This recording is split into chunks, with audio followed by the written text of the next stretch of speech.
Boa tarde, estamos de volta na Ação e Reação. Hoje, segunda-feira, dia 22 de janeiro de 2018, né? Parabéns à bonita cidade de São Vicente, nossa célula máter, né? Bacana, hoje, parabéns São Vicente, né? Que completa mais um aniversário, né? Lucas Veríssimo pode deixar o Santos Futebol Clube. O problema é que são 3 empresários a disputar o atleta e até assinatura falsa tem. Vacina contra a febre amarela gera polêmica e gera filas. CETESB e IBAMA vão definir competência sobre a erosão. A indefinição de quem deve mandar ou, enfim, fiscalizar essas obras de erosão na ponta da praia. Santos, 12 empresas se candidatam para executar a reforma do Museu do Surf. Bacana, hein? 12 empresas aí querendo gastar dinheiro, 2.100.000 para reformar o Museu do Surf. Blitz Lei Seca surpreende, atua 6 motoristas e cria um congestionamento muito grande na madrugada. Para discutir essas e outras questões, temos o professor universitário, advogado e comentarista da Reação Vicente Cassione, também o médico, diretor clínico do Hospital Multimagem, né? Referência aqui em exames de diagnóstico de imagem na região, né?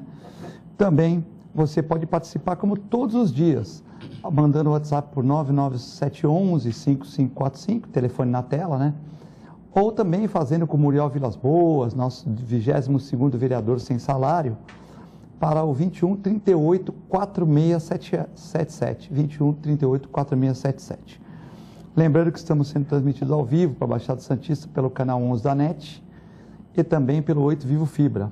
Mas se você preferir, www.tvcomsantos.com. Lembrando que o programa vai ao ar às 1h15 todos os dias de segunda a sexta, com reprise às 11 horas e com mais uma reapresentação a 1h da manhã, né? Como hoje é dia par, estamos com saudade dele, né? O Vicente Cassione, que ontem escreveu no ponto final na tribuna sobre ver o verão, né? Na tribuna ele estava escrevendo, lá da França, mandava as matérias, mas aqui pra gente nós não tivemos a satisfação de ter o Cassione nas segundas-feiras, mas ele retorna hoje, depois de umas férias na França, umas férias meio trabalho, meio férias, né? Está aqui o Vicente Cassione, que é um dos comentaristas mais aguardados aqui da Baixada Santista, né? Então, Cassione, é um prazer ter você novamente aqui na bancada das segundas-feiras. Prazer é meu, Filete. Eu também estava com saudades, porque isto aqui não é pura e simplesmente um programa, para mim, é um hábito saudável e uma oportunidade de a gente colocar o que pensa no ar. A gente, quando pensa, às vezes acaba se introvertendo e o pensamento azeda dentro do corpo. Aqui, com a possibilidade de a gente dizer o que sente publicamente, é uma espécie de depuração. Então, é muito bom rever o meu querido amigo Clemente e estarmos todos aqui novamente para discutir esses assuntos que você falou e 2 outros que poderiam entrar na pauta, talvez. Um é o julgamento que está designado para essa semana do ex-presidente Lula, e o outro, a decisão da ministra Carmen Lúcia, que ontem, nas primeiras horas da madrugada ou nas últimas horas da noite, decidiu que, por enquanto, a filha do Roberto Jefferson não toma posse como ministra do Trabalho. Então, estamos aí para discutir os assuntos. Você é que manda. Obrigado, Cassione, por colocar 2 pontos da pauta nacional também, né? Mandar um abraço também para o Armando Gomes, onde o Cassione, da nossa co-irmã Santa Cecília, onde o Cassione faz parte da bancada de domingo, que é uma bancada de peso lá, e o Cassione vai voltar agora a participar nos domingos, né? Com o nosso querido Armando Gomes, que é o primeiro programa mais antigo da região, que é o Esporte por Esporte, e depois é esse programa aqui do Augusto Capô de Caso, Ação e Reação, em segundo lugar na fila. Primeiro o Esporte por Esporte, com 25 anos aí, e depois o Augusto Capô de Casa aqui com 22, 23 anos no ar, né, ininterruptamente, que é uma coisa muito difícil numa TV, numa Baixada Santista, numa TV Educativa, numa TV, bom, enfim. Perseverança e competência. Armando Gomes e Augusto Capolicasa. Os dois. Mandar um abraço pro pessoal da nossa co-irmã Santa Cecília também. E também aqui o também esperado médico Dr. Clemente, aqui diretor clínico da Multimagem, comentarista aqui do Ação e Reação às segundas-feiras. Bom, sempre um prazer estar com você, Filete, Cassione. Estava com saudade já desse debate caloroso que a gente faz às segundas, muitas vezes até inflamado, mas que visa não críticas apenas vagas, mas críticas pertinentes às situações regionais, né? Então, eu fico muito feliz de estar discutindo isso, agradecendo sempre a sua audiência, né? Mandando um grande abraço para o Uriel, que é um prestigiador por excelência, e estamos aí para debater esses assuntos. Aliás, eu achei muito oportuno esses dois que o Cassione colocou, porque são assuntos bem atuais. Mandar um abraço para o Rick Santos e para o João da Design Gallery, que estão vendo o programa aqui. Já mandaram um abraço para o Cassione e para o Clemente. Ele já participou, o Rick vai vir participar dessa bancada aqui, já participou com a Fernanda faz muito tempo. E o João faz parte da bancada semanal aqui, já fez com o Cassione, com o Clemente. Tem muito ajudado o programa também, né? Bom, a questão do Lucas Veríssimo, 3 empresários, isso aqui também já foi. Vacina de febre amarela está dando fila, enfim. Mas o Cassione deu uma boa ideia aqui, a gente discutir a questão do Lula, né? Pelo que eu li, Cassione, mas eu não tenho uma experiência jurídica nem 1/1000 da sua, mas pelo que eu li nas revistas de informação semanal, o Lula não pode sair preso de lá. Mesmo se tiver um 3-0, ele ainda tem embargos, ainda tem uma coisa, e os advogados dele, que são advogados do seu nível, assim, advogados de nível muito alto, tanto de rapidez, como intelecto, como de conhecimento jurídico, às vezes conhecendo mais que até alguns desembargadores, o que acontece? Esses advogados, consequentemente, vão protelar isso. Mas eu queria saber da sua opinião. Pelo que eu entendi, esse negócio de fazer passeata lá, passeata aqui e tal, não adianta muito, porque de qualquer jeito, mesmo num 3-0, segundo o que eu li, mas o Cassione vai complementar com muito mais expertise, pelo que eu li, mesmo com 3-0, o Lula não sai preso pelo nível de recursos que ele tem e pelos advogados que o assessoram. Estou errado? Não, você não está errado, porque sendo o Lula ou sendo quem seja, no julgamento de primeira instância, no caso deste tipo de crime, em que ele respondeu solto, em liberdade, ao processo, não há como se determinar a prisão dele ou de qualquer réu que estivesse em julgamento. Mas o que eu queria chamar a atenção, e aqui é um palpite, porque, primeiro, que eu não conheço o processo, não li uma página desse processo. Então, já é meio temerário a gente opinar sobre o que não sabe. Mas que eu tenho um palpite de que este julgamento, os juízes terão um pé no Código e um pé em Brasília, na política, provavelmente isso possa acontecer. Porque não é um julgamento de um réu comum. É um julgamento de um réu que foi 2 vezes presidente da República, sucessivamente em 2 mandatos, e elegeu 2 vezes a sucessora dele. E que hoje, nas pesquisas, está em primeiro lugar como candidato para 2018. Então, independentemente do que possa ter dito como ameaça a Gleisi Hoffmann, que é preciso matar muita gente para colocar o Lula na cadeia, etc. Independentemente disso, os desembargadores do Tribunal Regional Federal, da 4ª Região, não podem, evidentemente, encarar este julgamento como um julgamento como outro qualquer, porque ele terá repercussões. E a principal repercussão seria a de tornar inelegível o candidato Luiz Inácio Lula da Silva na eleição deste ano, quando, na verdade, ele é o primeiro colocado nas pesquisas e o partido dele e os aficionados têm uma porcentagem muito grande dentro do eleitorado brasileiro. Como eu não conheço o processo, eu não posso dizer que tipo de decisão os desembargadores vão tomar. Eu tenho um palpite de que haverá, provavelmente, um voto mal dado, de propósito. Para dar o 2-1. Necessariamente não seria um voto mal dado absolvendo. Poderia ser um voto mais brando, um voto mais carregado, um voto meio a meio, e esse voto mais brando poderia sustentar alguma tese que permitiria os embargos por parte da defesa. Mas admitindo que isso não aconteça, que todos os votos estejam com a mesma carga, eu acho que um deles pode ser mal dado no sentido de mal explicado no acórdão. Isto é, quando for o acórdão, mesmo que seja 3-0, se ficar faltando alguma coisa clara no acórdão, relativamente ao que a defesa pediu, ao que a acusação pediu, ao que deve ser examinado na sentença, o acórdão pode vir a ter uma obscuridade, uma falta de clareza, uma questão que não foi examinada, e quando um acórdão tem essa característica, ele admite, propicia a interposição dos chamados embargos de declaração.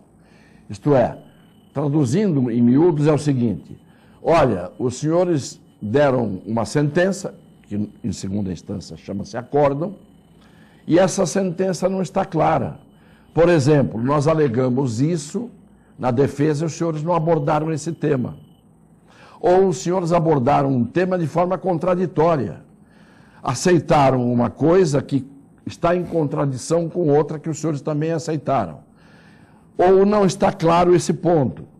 Isto permite embargos de declaração. Isto é, a Corte tem que rever aquele acórdão para clarear, para tornar o acórdão não contraditório, sem obscuridade, etc, etc, etc. Alguma coisa me palpita que haverá essa possibilidade de um acórdão permitir um recurso, ou embargos em razão de um 2-1, que aí já cabem os embargos, porque não foi unânime a decisão, ou embargos em razão de o acórdão vir redigido de forma a permitir embargos de declaração, o que levaria este julgamento a outras instâncias, além de ter que repassar pela instância do Tribunal Federal do Rio Grande do Sul. Tem que repassar por ele. E aí talvez não desse tempo de o julgamento final definitivo acontecer antes da eleição. E aí o Lula teria condições de ser candidato. Palpite apenas eu estou dando. Quanto ao mérito, eu não conheço o processo, não conheço a prova dos autos, não tenho condição de opinar se a defesa tem razão ou se o Ministério Público tem razão, neste caso que está em julgamento. Por isso que é bom, né, Clemente, a gente conversar com gente que entende, né? Um advogado internacional como o Cassione, que desenvolveu casos na França, enfim, em vários lugares do mundo, né? Não só no Brasil, como de várias personalidades aí, né? Como Biratã, Coronel Biratã, processo na França, enfim. Ele tem uma visão, né? Como deputado federal que foi, deveria estar lá até hoje, né? Porque seria uma representação muito boa para a região, que nós perdemos, e o Cassione tem essa visão do político, a visão do advogado internacional, então ele já deu uma visão, graças a Deus que eu não errei. Achei, pelo que eu tinha lido, que o Lula não sairia preso de jeito nenhum, e o Cassione confirma com vários exemplos aí e possibilidades que devem ocorrer, né, Clemente? Eu acho que o Cassione explicou muito bem. A gente não entende de direito, mas de certa forma a gente também tem palpites, né? Em função do que você lê e tudo. A aula semanal que nós temos aqui com o Cassione, não é isso? Mais o contato físico com o Cassione aqui, que sempre é um grande aprendizado, né? E eu vejo muito próximo do que o Cassione vê, pelo que eu leio, também um palpite, né? Pode dar até 3-0, pode dar, né? Tem vídeo aí no WhatsApp que está dizendo que, inclusive com o time da Globo, dizendo que vai dar 2-1 para o Lula. A gente não sabe quanto disso é chute, porque permite tudo o WhatsApp, quanto disso tem alguém que sabe alguma coisa a mais. O fato é que realmente os advogados são advogados que têm experiência e, de certa forma, vão querer achar alguma coisa realmente para tornar o Lula elegível, né? Daí essa disputa, e para o PT isso seria glória, porque imagina, ele estaria disputando uma eleição. Se bem que se nós pensarmos só pelo julgamento em si, teria que ser 3-0, ponto final, e não vai ser candidato mesmo, não pode ser candidato por tudo que ocorreu, e não estou imaginando só. Esse julgamento é um julgamento único, né, do triplex, porque tem outros julgamentos que virão a seguir. Se nós considerarmos a história toda do Lula, evidentemente que não deveria ser candidato. Eu particularmente acho que não deveria ser candidato. Mas se nós considerarmos esse caso específico, provavelmente vai ter uma saída para que ele venha a ser candidato. Embora eu particularmente também acho que vai perder a eleição de qualquer forma. E aí é que está, você disse a frase final que é muito importante. Pode estar, volto a dizer, palpite. Quando eu digo alguma coisa com convicção, coisa que eu sei, não é palpite, aqui é palpite.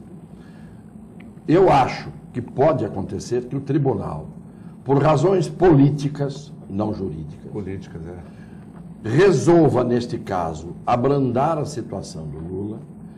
O Lula seria candidato e, se derrotado nas eleições, estaria nu. Morreu. Estaria nu, absolutamente desprotegido. Acabaria o argumento da perseguição, porque permitiram que ele fosse candidato. Acabaria o argumento de que isto é um sistema que se montou contra o PT e contra o Lula. Se ele perde a eleição, ele fica absolutamente vulnerável. E aí todos os outros casos que pesam contra ele seriam julgados, na minha opinião, com um rigor até maior do que o que seria normal. Mas a justiça pode pensar assim, Cassione, por exemplo, a justiça não tem que julgar, pode pensar, nós vamos deixar ele solto para ele perder, e se ele ganha? A justiça, na verdade, é uma palavra que é muito bonita quando você a conceitua do ponto de vista escolástico, do ponto de vista acadêmico.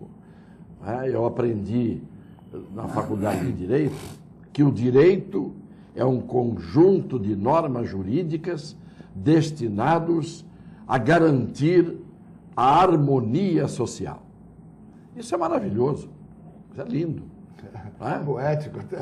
Ainda mais na voz do professor Arquimedes Bava, quando ele dizia isso, você dizia, caramba, realmente o direito é uma coisa muito bonita. E o direito aplicado corretamente é a justiça, que se define como, em latim, ars boni et equi, a arte do bom e do igual. Isto é, a justiça tem que ser boa e igual para todos. Isto é, dar-se a cada um o que é seu, seja bom ou seja ruim, o que cada um merece. Tudo isso, nos conceitos, é maravilhoso. Só que quem aplica a justiça é a mesma coisa que você colocar uma Ferrari na mão de um sujeito que não aprendeu a dirigir automóvel. Se ele conseguir sair do lugar com a Ferrari, a primeira coisa que é capaz de fazer é bater num poste.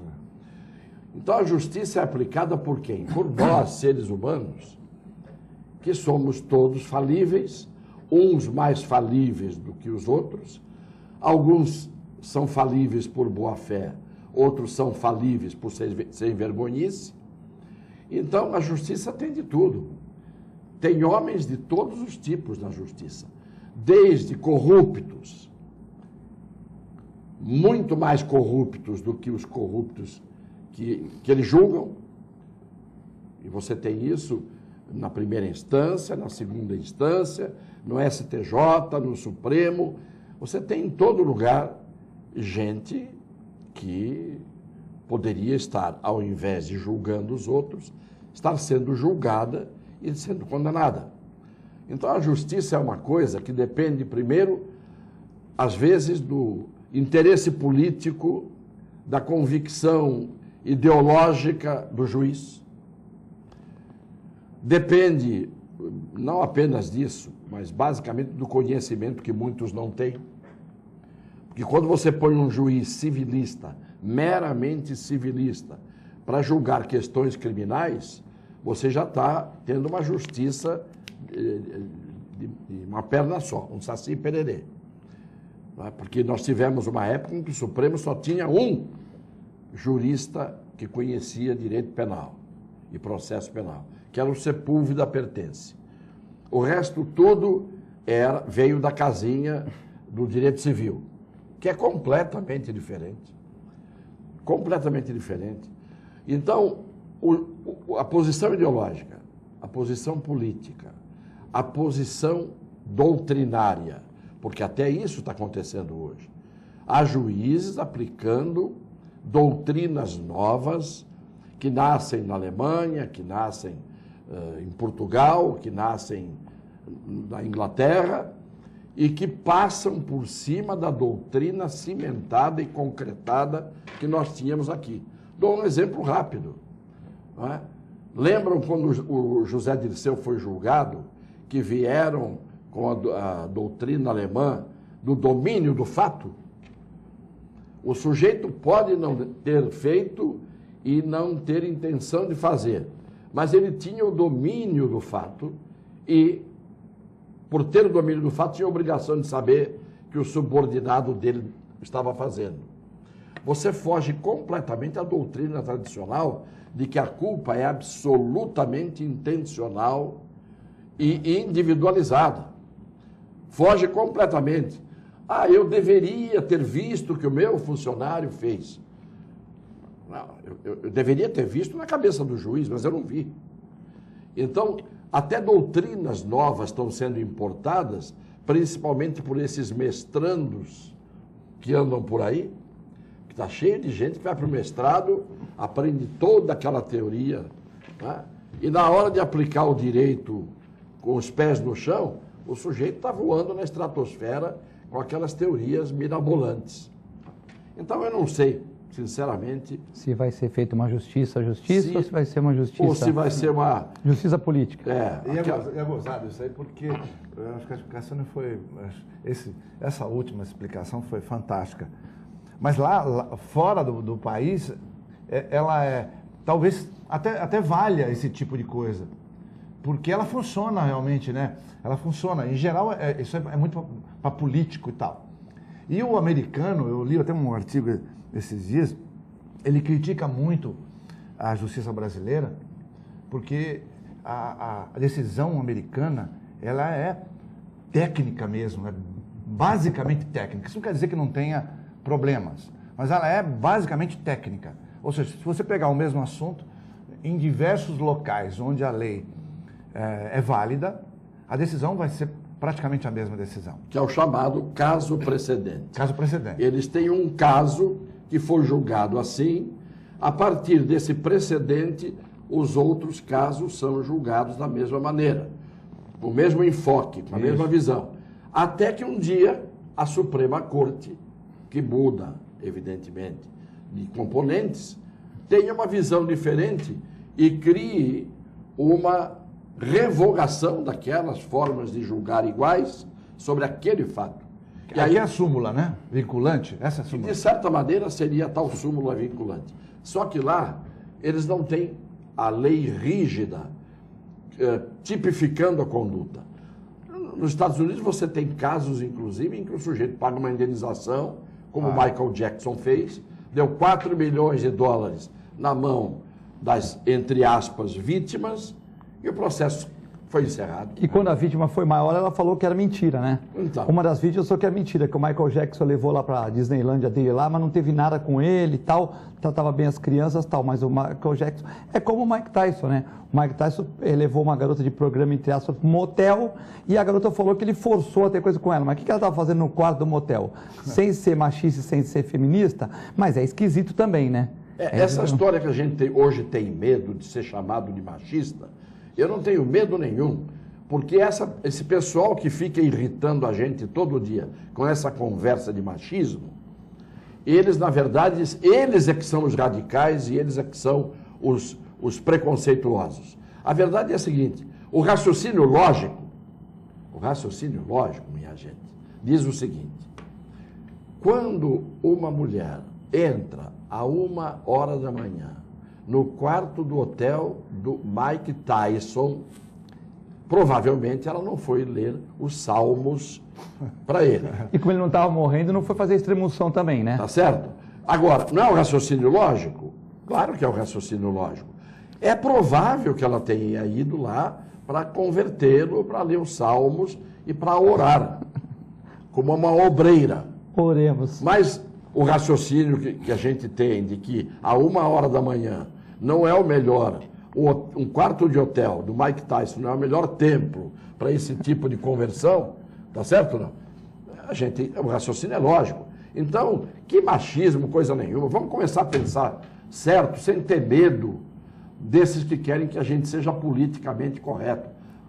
Politicamente correto, o diabo que eu carregue. Eu falo o que eu penso dentro do raciocínio lógico e acabou. Queria mandar um abraço para Heloísa Amazonas, né, bisneta do Clodomiro Amazonas, que foi um dos maiores artistas do Brasil. Meu filho Pedro, que estão vendo o programa, com Kevin, seu amigo, né? Mandar um abraço para eles. E nessa onda aqui também, mostrando que, Clemente, sexta-feira, se pegasse no sábado, depois do Wesley Safadão, pegava 50, né? Mas pegaram 6 pessoas. A lei seca surpreende 6 motoristas. Isso aconteceu no finalzinho da noite, de sexta, madrugada, na Presidente Wilson Citiro Ponta da Praia, ali perto da Fonte Luminosa, perto ali do antigo Caiçara, aquela região ali. O que aconteceu? A Blitz pegaram 6 motoristas que estavam alcoolizados ali, né? Isso aí foi sexta-feira para sábado, que o pessoal exagera um pouco mais na canjibrina e tal. Mas se fosse sábado lá, depois do show do Wesley Safadão, com certeza te pegaria muito mais. Até porque tem camarotes lá muito bem organizados pela Prefeitura de São Vicente, está de parabéns, né? Eu fui no Roupa Nova lá, estava muito bem organizado. Também fui na encenação, parabenizar meu amigo Alê, assessor do Pedro Gouveia, muito organizado, sem bagunça, com muita indicação. Pararam o trânsito naquela parte do Gonzaguinha para que as pessoas pudessem sair do evento com tranquilidade. Eu fui no show do Roupa Nova, né, no sábado retrasado, estava muito bem organizado e tal, mas tinha camarote da Itaipava, tinha até o pessoal bebe. Alguns voltam de táxi, Uber, 99, aplicativos, mas outros pegam o carro mesmo e vão, né? Então pegou 6 que era de sexta para sábado, que não tinha evento, mas se põe depois do evento, pega mais gente, né, Clemente? Ah, com certeza. Mas a gente comentou isso já a semana passada a respeito. Isso tem pró e tem contra também, né? Porque eu, particularmente, o que eu tenho feito é o seguinte, eu gosto de sair, gosto de sair. Sexta-feira, sábado? Ou sexta, ou sábado, e sair tomar uma caipirosca, eu gosto mesmo. Mas sair perto do teu apartamento, mas eu tenho ido de Uber. Eu vou de Uber e volto de Uber. Você já não paga estacionamento, primeira coisa. Não se preocupe em parar o carro e também não vai ter esse problema da lei seca aí. Eu fui para Maceió, Cassiano, eu acho que eu aprendi com isso, viu? 2h e pouco da manhã, eu não imaginava, numa avenida gigantesca lá, o cara me para, eu não tinha bebido, né? Tinha voado avião, primeira vez na vida, e o cara me parou, e na verdade não é o polícia militar que faz o teste, era uma pessoa, eu falei, bom, se me der, apesar de não ter bebido, se me der uma ponteira que não tiver embalada, eu não vou aceitar. Eu falei, eu sou médico, eu não vou. Claro. Não é higiênico, mas não. O cara vem com uma bandejinha toda bonitinha assim, pega aí e tal. Não tinha jeito, né? Não tinha.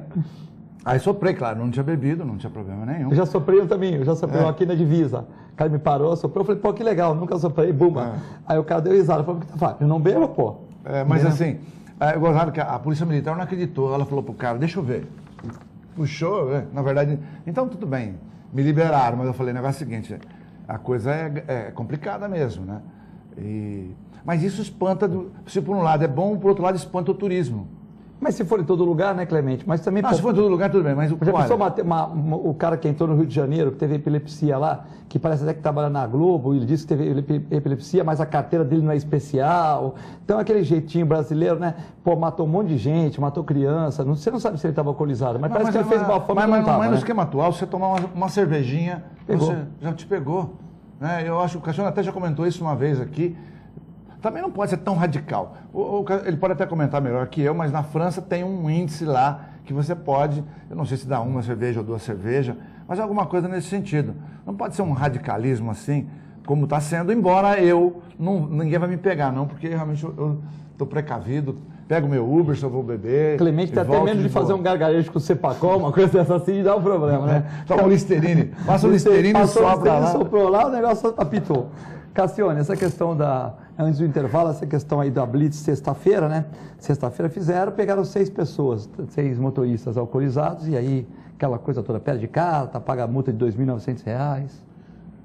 Eu acho isso um procedimento que deveria ser ou regra, constante, habitual, ou então são esses espalhafatos que são feitos em determinados momentos para virar notícia e parecer que tudo está sendo feito como tem que ser feito. Porque se fosse toda semana ou todo dia, em algum lugar da cidade, ocorresse o tal comando para fazer essa avaliação, não virava notícia nunca, porque era uma coisa habitual, corriqueira. Agora, quando num determinado dia fazem e pegam 6, a pergunta que eu faço é, e os outros 500 mil? Porque a Baixada tem 2 milhões de turistas aqui, fora os que moram aqui. Pegaram 6, caramba, o pessoal está abstêmio mesmo, hein? O pessoal não está bebendo nada. 6 numa batida? Será? É isso que eu quero dizer. E quanto aos nomes dos conjuntos aí, dos cantores e tal, eu fui assistir o show do Toninho Canalhão.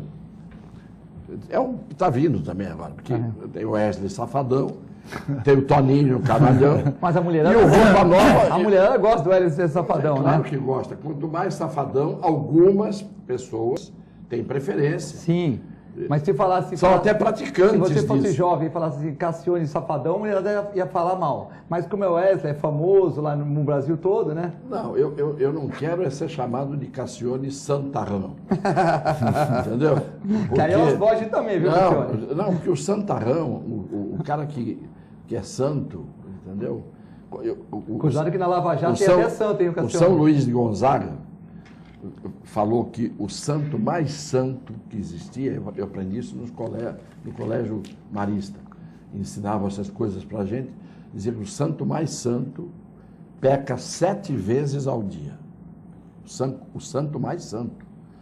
Então a primeira coisa que eu faço quando eu acordo de manhã é já pecar 8, que é para escapar, vai que eu viro santo. Então eu já peco 8, que é para não ter, entendeu? Falar de santo, vamos mandar um abraço para o André, para São Vicente, né? Novamente o André de Soveral, que foi um sacerdote que o Papa, em 2017, o considerou como santo, né? André de Soveral, que é um vicentino, né? Então, parabéns para o André de Soveral e também para São Vicente, que faz seu aniversário hoje. Nós vamos num rápido intervalo e já voltamos.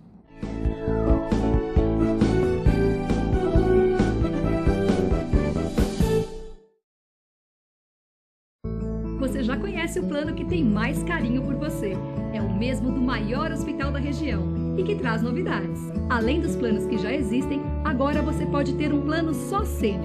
Conta também com o programa de atenção à saúde de idosos e pacientes crônicos e com o Santa Saúde, clínica que atende mais de 25 especialidades. Tudo no mesmo lugar. Plano Santa Casa Saúde. Mais benefícios, mais novidades e muito mais carinho por você. APO Planos Odontológicos Empresariais, cuidando da saúde bucal de seus funcionários, com mais de 200 dentistas credenciados e cobertura em todo o território nacional. Central de atendimento exclusiva, planos extensivos à família, controle de qualidade permanente e liberação online de vários procedimentos. Faça como as grandes empresas da região e contrate o plano de saúde empresarial da APO. Atendemos empresas a partir de 3 funcionários. Em Santos, ligue 2104-4000 ou acesse apoodonto.com.br. Sindicato dos Trabalhadores Municipais de Praia Grande, há mais de 20 anos levando aos seus associados planos de saúde e convênios, assistência odontológica e jurídica, curso de capacitação e outros benefícios, dando aos servidores melhores condições de trabalho e qualidade de vida. Para mais informações, acesse o site www.sindicatopraiagrande.org. A Clínica Multiimagem é especializada em exames de radiologia e diagnóstico por imagem, investindo continuamente em tecnologia e trazendo constantes inovações para proporcionar à comunidade médica e seus pacientes diagnósticos ainda mais precisos. Sua nova e moderna estrutura, aliada à tecnologia de ponta, juntamente com o corpo clínico especializado, tornam a Clínica Multiimagem um dos centros de diagnósticos por imagem mais avançado do estado de São Paulo. Entre em contato pelo telefone 3202-1250. Sintracomos, um sindicato forte a serviço do trabalhador. Este é o Sindicato dos Trabalhadores das Indústrias da Construção Civil, Montagem e Manutenção Industrial e do Mobiliário de Santos, Cubatão, Guarujá, São Vicente, Praia Grande, Mongaguá, Itanhaém, Peruíbe e Bertioga. Associe-se ao Sintracomos e faça parte da nossa família. Administração, Presidente Macaé Marcos Braz de Oliveira.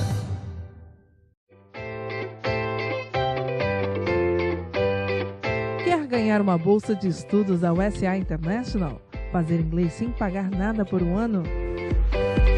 Participe do sorteio no programa Ação e Reação, através do telefone 13-2138-4677. E responda qual a melhor escola de idiomas e intercâmbio que vai dar uma bolsa 100% de um ano para você. Mas atenção, somente quem participar durante o programa pelo telefone 13-2138-4677. Você não pode perder essa oportunidade. Uma promoção USA International.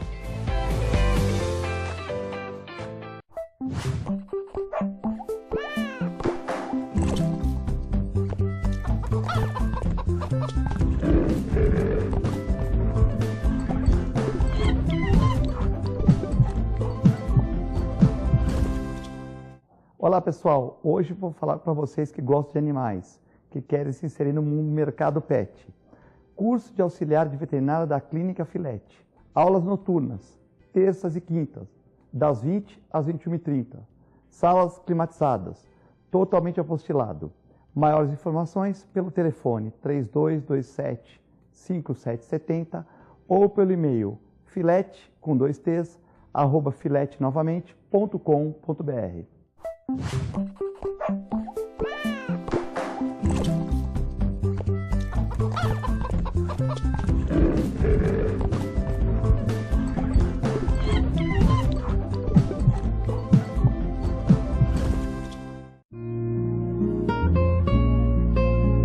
Doar sangue é um ato de solidariedade, cidadania e amor. Faça parte dessa ideia. Seja você também um doador. Doe sangue. Dê um presente de vida a quem necessita. Apoio TV Com.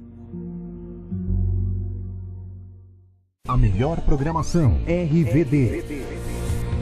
Mande a sua mensagem para o nosso WhatsApp 13-997-728946. Peça sua música, mande seu recado e concorra a muitos prêmios. Rádio RBD, música e esporte para você.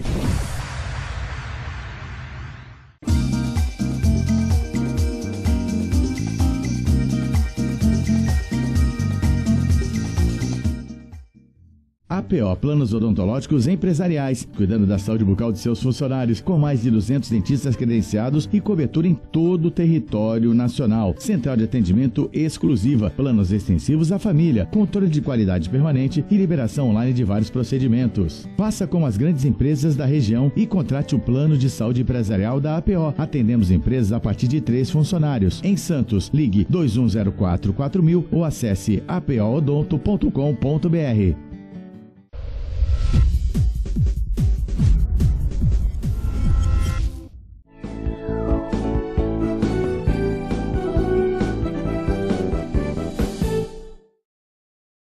Estamos de volta no segundo bloco do Ação e Reação, nesta segunda-feira de calor aqui na Baixada Santista, hoje aniversário da nossa célula Mater São Vicente, né? e também com os comentaristas advogado, professor Vicente Cassione e professor médico José Carlos Clemente. Muitas perguntas, o Léo Vilas Boas, se a situação da possível ministra do Trabalho,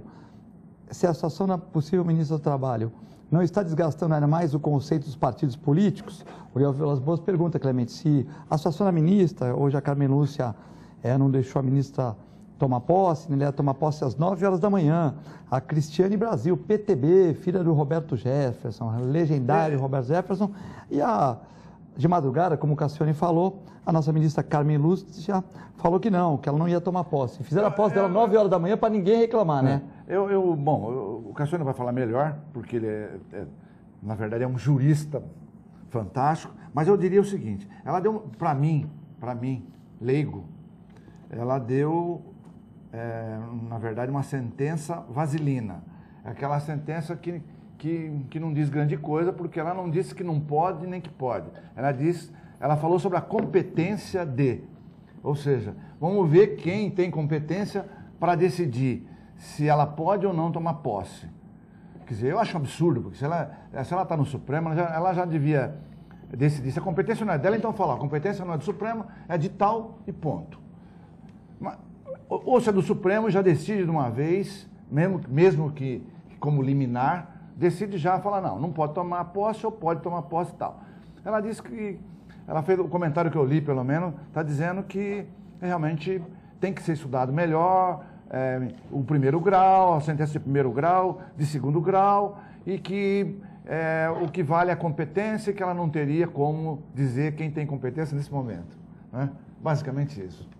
Cassione, a questão da ministra que, como você falou, nas últimas horas de domingo ou nas primeiras da segunda-feira, decidiu que Cristiane Brasil não assume ainda como ministra do Trabalho, né? Lembrando que quando ela assumir, vai subir o irmão do garotinho, que foi condenado por crimes sexuais com menores, tá? Uma coisa complicada. O Rio de Janeiro, meu amigo, está dando exemplo na política brasileira, né? Exemplo negativo aí com Cabral, Garotinho, tanta gente aí, né? O presidente da Câmara também, o nosso... É complicado, né? O Rio de Janeiro está dando exemplo aí. Mas já está preparado, como nunca, para as festas de Momo. A Globeleza já está dançando,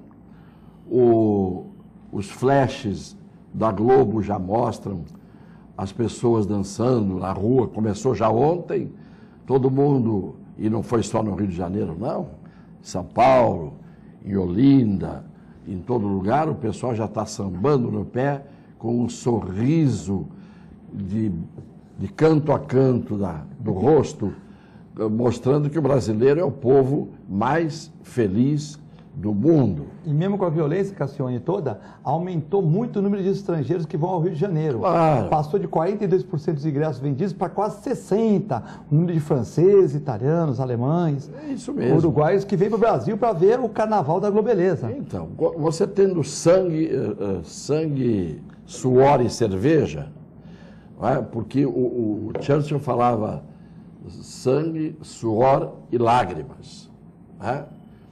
Foi o apelo que ele fez a partir do momento em que houve o episódio de Dunkerque, e ele disse, agora nós vamos enfrentar tudo com sangue, suor e lágrimas. O Rio de Janeiro tem uma alteração nisso. É sangue, suor e cerveja. O sangue por conta dos tiroteios, dos assaltos, dos assassinatos, das balas perdidas, o estado de guerra do Rio de Janeiro. Só 16 tiroteios por dia em comunidade. Claro. Segundo a Polícia Civil do Rio, só 16, não falei 16 balas. 16 tiroteios por dia, Cassione. Então, mas o suor e cerveja encobrem tudo isso. Né? A Globo vai para Sapucaí mostrar o maior espetáculo da Terra para o mundo.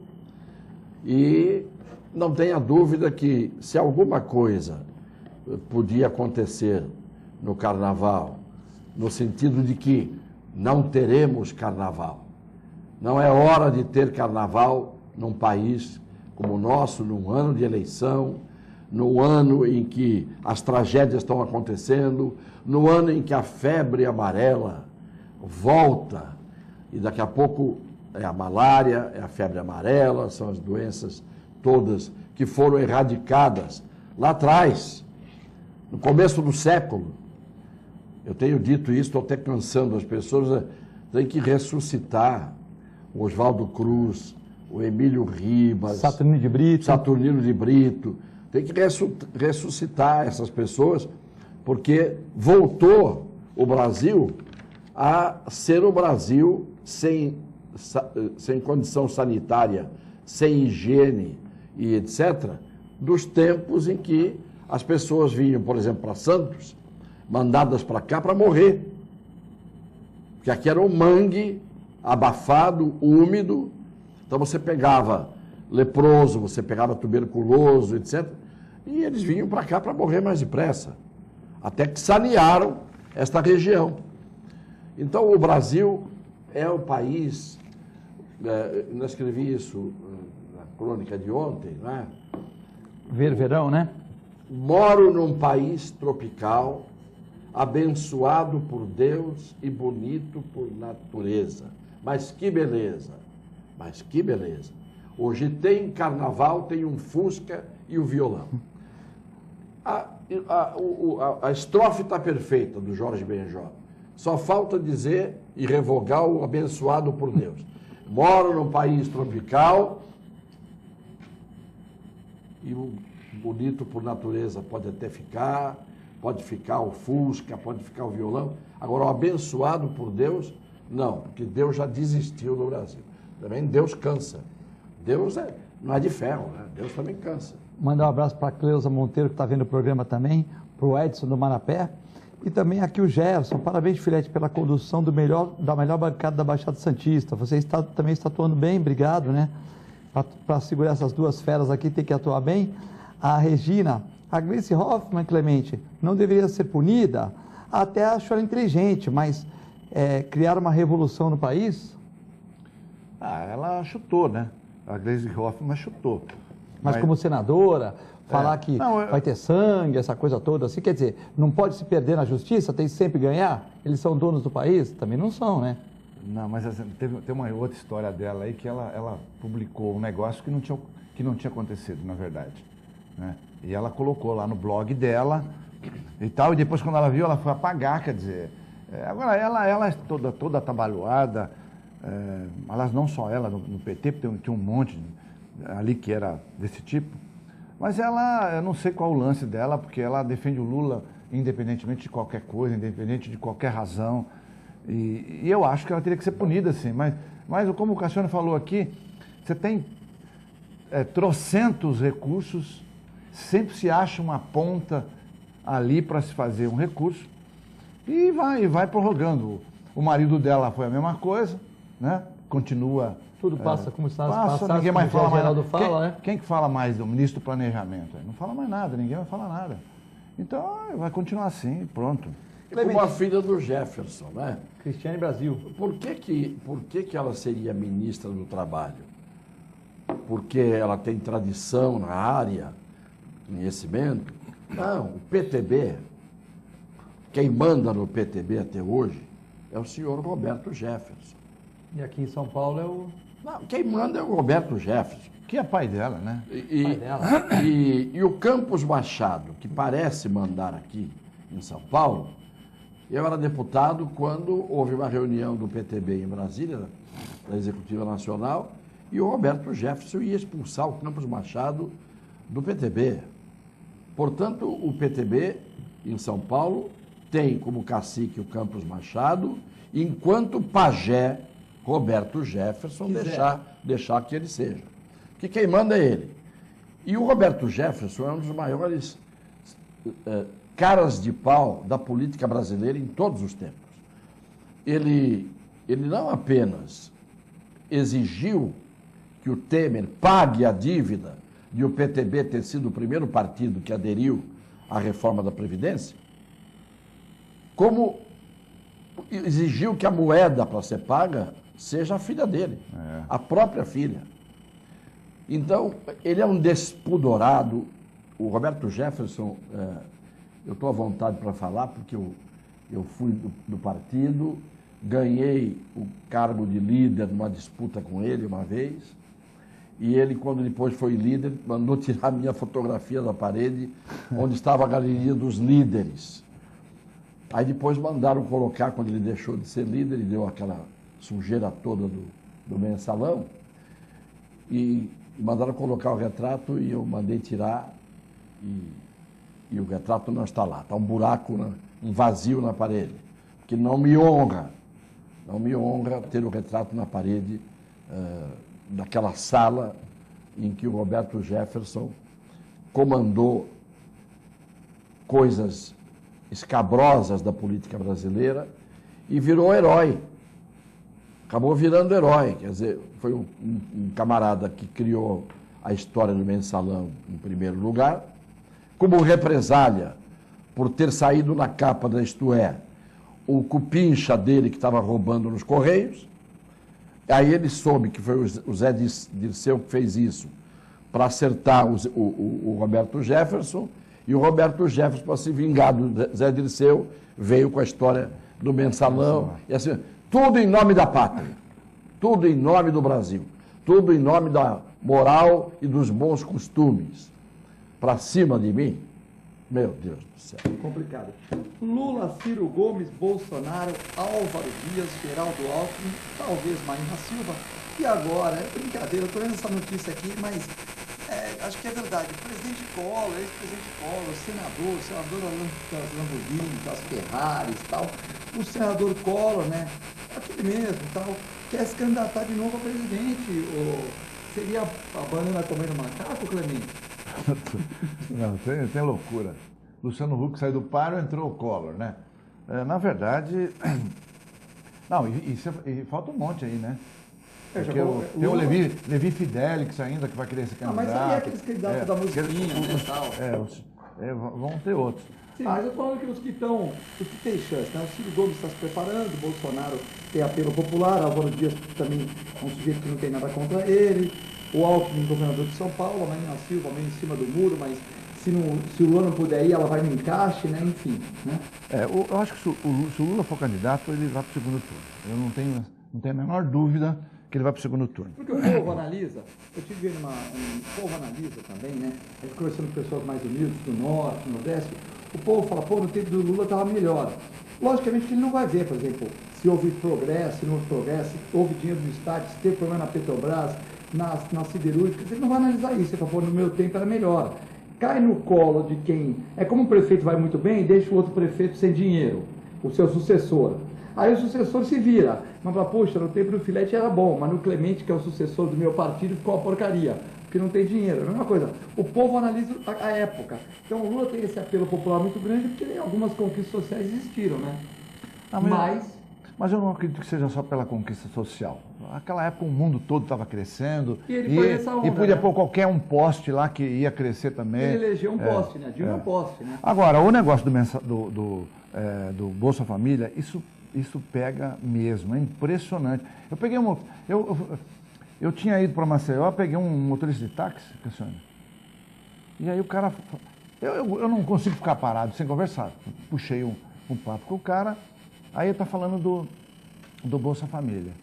E de repente ele mesmo revoltado com o Bolsa Família, porque falou, meu irmão tem um sitinho lá e recebe Bolsa Família.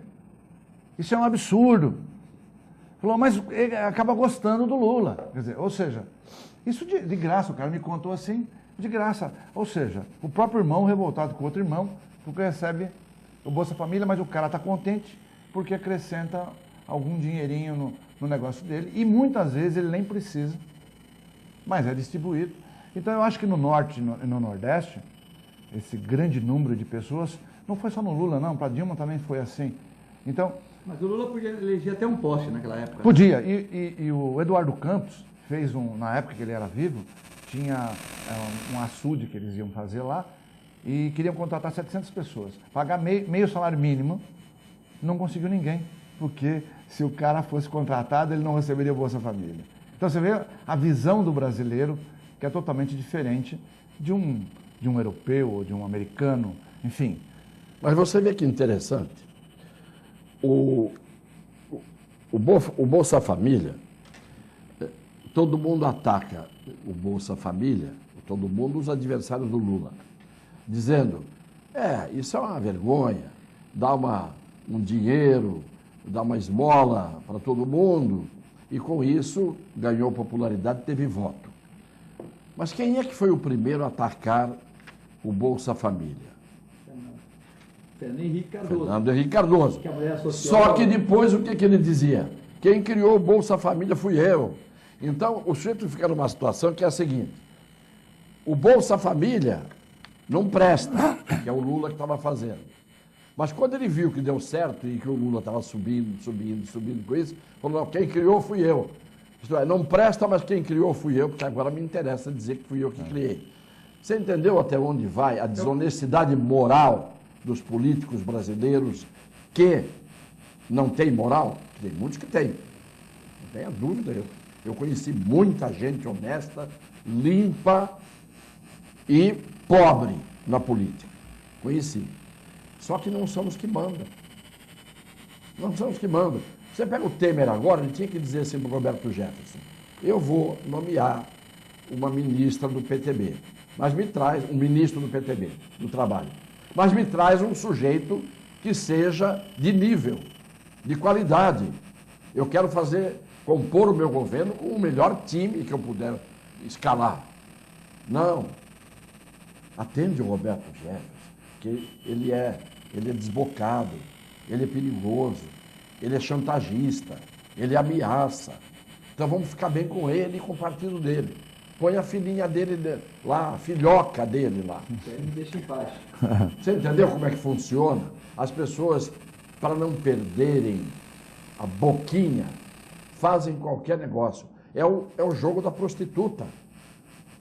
É o jogo da prostituta. A prostituta não... entrou um sujeito no bordel, ele vai pagar, ela vai com ele. Acabou. É o jogo da prostituta. Na política brasileira, vigora nas cúpulas, nos que mandam, a política dos prostíbulos.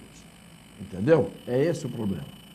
Bom, queria agradecer o Clemente, a Lucélia que ligou, o Renato, a Joana, todo mundo que participou aqui do programa. Não temos mais tempo. Queria agradecer ao Dr. Clemente, ao Dr. Vicente Cassione. Reprise às 11 horas, 1h da manhã. Fique com Deus e com a nossa assistência à programação. Muito obrigado.